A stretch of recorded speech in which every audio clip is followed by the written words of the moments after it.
सुलभ शौचालय असेल किंवा आयुक्तांच्या घरात जी यादी आहे त्याला जबाबदार नेमकं कोण आहे? नाही, आता याच्यामध्ये ही जी यंत्रणा आहे, मतदार यादीची यंत्रणा वेगळी आहे. ही ऍक्च्युअली याच्यावर तुमचा वचक नाहीये का या यंत्रणा? आम्ही फक्त ती यादी अडॉप्ट करतो. आम्ही फक्त ती जी यादी ती अडॉप्ट करतो. एक पर्टिक्युलर डेट ठरवतो आणि त्या डेटला ती यादी आम्ही अडॉप्ट करतो. त्याची शहानिशा कोण करतं?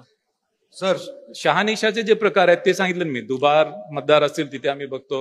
चुकीच्या प्रभागामध्ये गेला ती आम्ही बघतो. नाव इन्क्लूड झालं नाही, विधानसभा मतदार यादीमध्ये नाव आहे पण याच्यामध्ये नाही आहे, ते इन्क्लूड करतो. काही क्लरिकल मिस्टेक्स असेल, एरर असेल ते इन्क्लूड करतो. ज्या ठिकाणी जागा नाहीये त्या ठिकाणी मतदार झालं का? ज्या ठिकाणी जागाच नाहीये, फक्त रिकामी आहे, त्या ठिकाणी मतदार आहेत. मग हे याच्या संदर्भात काहीतरी असेल ना, काहीतरी जबाबदारी असेल साहेब. जबाबदारी जी आहे त्याच्यामध्ये प्रत्येक प्राधिकरणाची जबाबदारी जी निश्चित केलेली आहे. राज्य निवडणूक आयोगाची जी रिस्पॉन्सिबिलिटी ती राज्य निवडणूक आयोगाची आहे. भारत निवडणूक आयोगाचे जे अधिकार आहेत ते भारत निवडणूक आयोगाचे.